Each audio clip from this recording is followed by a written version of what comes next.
ರಾಜ್ಯ ಕಾಂಗ್ರೆಸ್ ನಾಯಕರ ನಡುವೆ ಆಂತರಿಕ ಕಚ್ಚಾಟ ಕಾಮನ್ ಅನ್ನೋ ಹಾಗಾಗ್ಬಿಟ್ಟಿದೆ.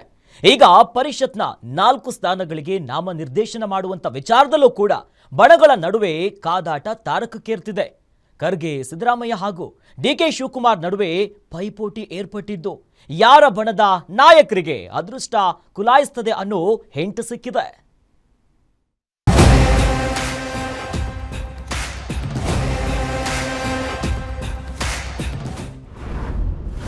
ಪರಿಷತ್ ಸ್ಥಾನಗಳಿಗೆ ನಾಮ ನಿರ್ದೇಶನಕ್ಕೆ ಫೈಟ್. ಕೈಪಕ್ಷದಲ್ಲಿ ಮತ್ತೆ ಜೋರಾಯ್ತು ಬಣ ಪಾಲಿಟಿಕ್ಸ್. 4 ಸ್ಥಾನಕ್ಕೆ 40 ಜನ ಆಕಾಂಕ್ಷಿಗಳು, ಹೆಚ್ಚಾಯಿತು ಲಾಬಿ. ರಾಜ್ಯ ಕಾಂಗ್ರೆಸ್ ಸರ್ಕಾರ ಪರಿಷತ್ನಲ್ಲಿ ಖಾಲಿಯಾಗಿರುವ 4 ಸ್ಥಾನಗಳಿಗೆ ಅಭ್ಯರ್ಥಿ ಆಯ್ಕೆ ಕಸರತ್ತನ್ನ ಶುರು ಮಾಡಿದೆ. ಕಳೆದ 3 ತಿಂಗಳಿನಿಂದ ಶುರುವಾದ ಈ ಸರ್ಕಸ್ಗೆ ಹಲವು ಬಾರಿ ಕಂಟಕವೂ ಕೂಡ ಎದುರಾಗಿದೆ.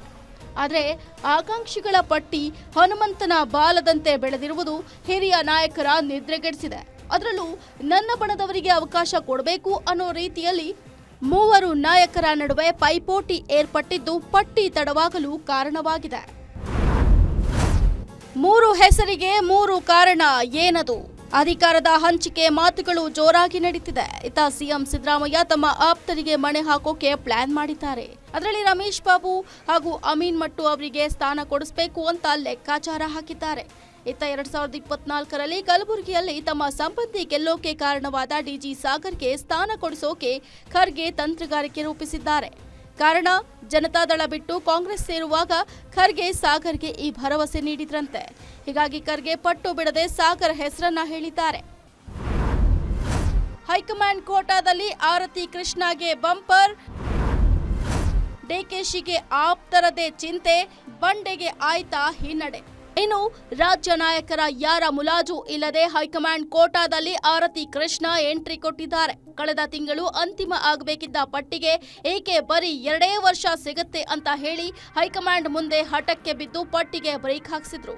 ಡಿಕೆ ಶಿವಕುಮಾರ್ ಸುತ್ತಲೂ ಇರೋ ನಾಯಕರ ಪೈಕಿ ಹಲವರು ಪರಿಷತ್ ಸ್ಥಾನದ ಆಕಾಂಕ್ಷಿಗಳಿದ್ದಾರೆ. ವಿನಯ್ ಕಾರ್ತಿಕ್, ಮುಳಗಂದ್, ಶಂಕರ್ ಗುಹಾ ಸೇರಿ ಅಲ್ಲಿಯೂ ದೊಡ್ಡ ಪಟ್ಟಿಯೇ ಇದೆ. ಆದ್ರೆ ಆರತಿ ಕೃಷ್ಣ ಒಕ್ಕಲಿಗ ಕೋಟಾದಲ್ಲಿ ಎಂಟ್ರಿ ಕೊಟ್ಟಿದ್ದಾರೆ. ಕೋಟಾ ಖಾಲಿಯಾಗಿರುವುದು ಡಿಕೆಶಿಗೆ ಹಿನ್ನಡೆ ತಂದೊಡ್ಡಿದೆ.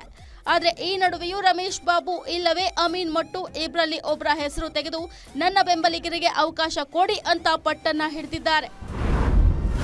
ಕೆಪಿಸಿಸಿಯಲ್ಲಿ 3 ಮೀಟಿಂಗ್, 4 ನೇಮಕ. ಕಳೆದ ವಾರ ಬೆಂಗಳೂರಿಗೆ ಬಂದಿದ್ದ ಸುರ್ಜೇವಾಲಾ ಕೆಪಿಸಿಸಿ ಕಚೇರಿಯಲ್ಲಿ ನಿರಂತರ ಸಭೆ ಬಳಿಕ ಸಿಎಂ ಡಿಸಿಎಂ ಜೊತೆ ಪ್ರತ್ಯೇಕ ಮಾತುಕತೆ ನಡೆಸಿದ್ರು. ಆಗ ಸಿಎಂ ಸಿದ್ದರಾಮಯ್ಯ ಖರ್ಗೆ ಪಟ್ಟಿ ಸಮೇತ ಇಟ್ಟು ಸಾಮಾಜಿಕ ನ್ಯಾಯಕ್ಕಾಗಿ ಅವಕಾಶ ಮಾಡಿಕೊಡಿ ಅಂತ ಒತ್ತಡ ಹಾಕಿದ್ದಾರೆ.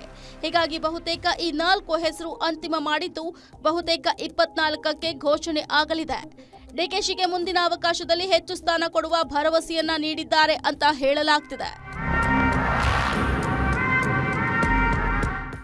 ಒಟ್ಟಾರೆ 3 ತಿಂಗಳಿಂದ ಸುರ್ಜೇವಾಲಾ ಜೇಬಲ್ಲಿದ್ದ ಪಟ್ಟಿ ರಿವೀಲ್ ಆಗೋಕೆ ಕಾಲ ಕೂಡಿ ಬಂದಿದೆ ಅಂತ ಮಾತುಗಳು ಸಿಎಂ ಡಿಸಿಎಂ ಆಪ್ತರಲ್ಲಿ ಚರ್ಚೆಯಾಗಿದೆ.